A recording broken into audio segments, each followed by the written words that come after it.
Hello and welcome to St Editha's Crypt. I'm down here today to give you a little look around and to tell you a bit more about the history of this amazing place. There have been churches on the same site in the centre of Tamworth for over 1,000 years. The first was destroyed by the Danes. The second was built by Ethelfled and was again destroyed by the Danes. The third church was built in Saxon times by King Edgar. It was named St Editha after Edgar's aunt, and it probably stood on the site of the present-day North Aisle. The crypt dates from the same era. It was dug in the graveyard to the south of the church. So what was it used for? One theory is that it started out as a family vault for a wealthy nobleman. Another suggestion is that a chapel was built over it to perform services for the dead, or perhaps to act as a mortuary, storing bodies in coffins while they awaited burial. In May 1345, most of Tamworth, including the church, was destroyed in a huge fire. The church was rebuilt and completed in 1369. This was the fourth church, the one we know today. Most historians seem to agree that this was when the crypt was incorporated into the church. The original entrance was probably under the south porch, which no longer exists. For the next 500 years or so, the only way in was via a trapdoor and along a long, narrow corridor.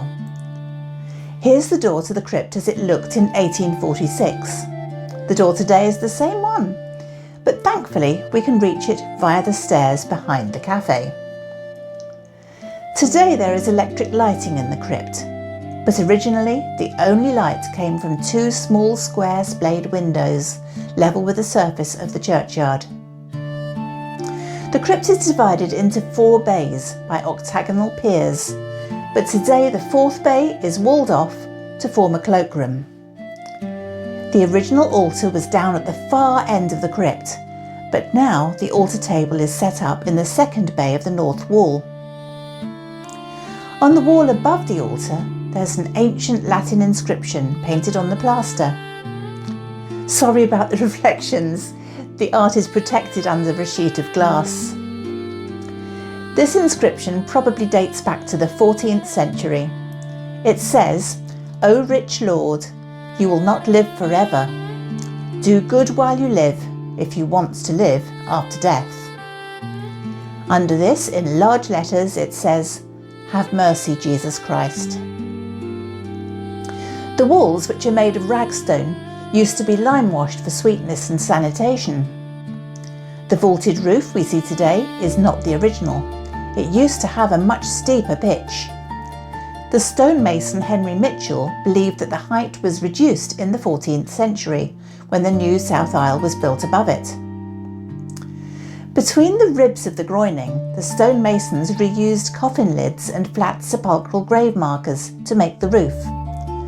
Some of these are carved with ornamentation and ancient symbols.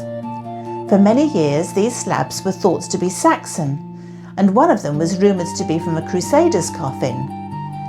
But in 1926, Henry Mitchell decided that the carvings were done in the late 12th century at the very earliest. Only one of the church's stone coffins has survived. You can see it in the north aisle, near the entrance to the Comerford Chapel. I wonder whether this is the one which Henry Mitchell wrote about, saying that he found it in the church foundations under the figure of St George, where he left it undisturbed. But where are the bones you promised, I hear you ask? Well, in the past, when a churchyard filled to capacity, they moved the older bones into an ossuary or a charnel house to make space for new burials. Sometimes they were organised on shelves or in chests, but often they were stacked in piles. Today, as far as I know, there are only 2 remaining ossuaries in the UK. This one in Rothwell, and this one in Hythe. So, as Henry Mitchell wrote, the crypt became a charnel house, where the great leveller reigned supreme. There quality and poverty met on equal terms. In the church they had their distinctive cubicles. In the crypt, a common heap. People often say that the crypt was used as a plague pit, and there were certainly several outbreaks of plague in Tamworth during the Middle Ages and Elizabethan times. But I have found no evidence that the crypt was ever a plague pit, and it was more likely that Tamworth used a burial pit outside the town to prevent the spread of infection. Another rumour which circulated for centuries was that many of the bones were brought here from an ancient battlefield. Once again, there is no documentary or archaeological proof for this story. From 1807 to 1809, extensive repairs were carried out at the church, including the replacement of the entire floor. The crypt narrowly escaped demolition during these works. In the end, the church decided to keep the crypt and raise part of the south aisle floor instead. In 1834, Colonel Dyot's diary confirms that the crypt was still used. He wrote, "A human skeleton was discovered in Hopwas Haze by some labourers. The mouldering remains were therefore conveyed to the bone house in Tamworth Church and there deposited." In 1844, two visitors explored the crypt. They were Francis Paul Palmer, a surgeon from Walsall, and Alfred Henry Forrester, an illustrator who worked under the pen name Alfred Croquill. Their guide was a Mr. Jones, who I believe was Henry Jones, the parish clerk. He told Francis and Alfred that the pile of bones extended a full 14 yards to the far end of the crypt, and that most of them had come from the churchyard, although some might have come from the church floor during renovations. Here's Alfred's sketch of the crypt, which the Pictorial Times printed in reverse. Let's fix that. One of the windows and the inscription on the north wall are completely hidden by the bones. Francis wrote, "The light peers into the solemn space by a narrow window, half buried in earth and wool, upon a mound, or rather a stack, of human bones. The effect is striking. The beaming rays from the world of quick mortality above fall upon the relics of the unremembered." Here's a verse of Alfred's poem. "Under the ground's dim arches twine their Gothic ribs of stone, and a timid light falls tremblingly upon walls of human bone. The sweet cool rays from a living world through the hollowed window peep, and the chime, the knell of the turret bell, lulls every ghost to sleep." In 1845, the year after Francis and Alfred's visit, Charles Ferrers Palmer wrote a textbook on the history of the town and castle of Tamworth. Here's the drawing which illustrates his description of the crypt. He wrote, "The obscurity of the place is so great that for some time the visitor descending from full daylight into this damp and dismal abode of the dead cannot discern its full proportions. The bones are stacked up in very regular order, occupy the whole of the east end, and extend a little more than half along the vault. They have for years past increased very slowly. Concerning the east end of the crypt, it was believed that from it a long subterraneous passage communicated with the castle. The author and his brother have several times explored the furthest recesses of this dreary vault. We found nothing there except the remains of the ancient altar, the stone slab of which is gone.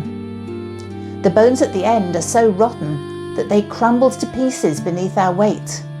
We were unable to examine the floor at the base of the altar, there being no room to stow away the bones. In spite of all our efforts, they returned to our feet, and their dull clatter seemed a reproach to us for disturbing their long and quiet repose in the sacred place." The bones were still there in 1869, when the Nuneaton Advertiser reported, "The bones occupy the whole of the east and extend more than half along the vault. There must be the bones of some thousands of persons. In the alterations in the church, the vault will be required for the heating apparatus, and the bones are being removed to a large pit which has been made in the old graveyard, about 30 feet square and 10 feet deep, where they will shortly be placed. Great interest is shown in the removal of the bones, large numbers of persons being present as witnesses. I've not managed to identify where in the graveyard this pit was dug. At some point I need to double check the faculties and plans in the Staffordshire archives just in case I missed one, but I don't think I did. The church accounts of 1877 confirm that the new furnace was successfully installed. This had made it necessary to create a new entrance to the crypt, so the trapdoor had been changed to a staircase. There is now a gap in the history of the crypt, punctuated only by the installation of a replacement boiler in 1903. In 1934, the vicar called the use of the crypt as a boiler room a profanity. He dreamed that one day a benefactor would fund the removal of the heating apparatus so the crypt could be restored as a little chapel. In 1935, Henry Mitchell wrote a history of the church, followed swiftly by a history of the town and its castle. The crypt features in both books. Henry wrote that over the past 10 years he had been taking rubbings and impressions of the flat stones in its roof, one of which was illustrated by the architect Mr. J. H. Beckett and included in the book. Henry expressed concern that during the renovations the crypt's protective lime wash had been removed, and the fumes from the boiler were now eating away at the stone slabs and coffin lids. Henry proposed that the crypt could be converted into a museum, but nothing was done. The next landmark in the crypt's history was the Second World War. The crypt was one of many sites pressed into service as a public shelter. In April 1977, the vicar announced that the parochial church council had decided to convert the crypt into a refectory. The £7,000 project was led by the church architect, Mr. Ronald Sims. In February 1978, the Bishop of Lichfield conducted the official reopening ceremony and blessing. In his address, he congratulated the church on the imaginative restoration. After the evening service, ladies of the church served refreshments in the newly restored crypt. Within a few months, the crypt was fully operational, serving light refreshments for functions and church services. The vicar hoped it would also be used as a meeting place for young people and others connected with the church. And that's exactly what happened. For many years, the crypt was the venue for Mothers' Union meetings. Then in 1992, a live music club called the Bolt Hole opened in the crypt. The house band played a variety of styles from rock to reggae. Founder member Alex Scott explained why it was good for the town. It's revolutionary in that it cares about individuals and is committed to meeting the spiritual and inner needs of the people of Tamworth. Sometime around 2010, the crypt was closed for health and safety reasons, but since 2022, the church has undergone a programme of restoration, and the crypt has been brought back into use as an intimate chapel and meeting place.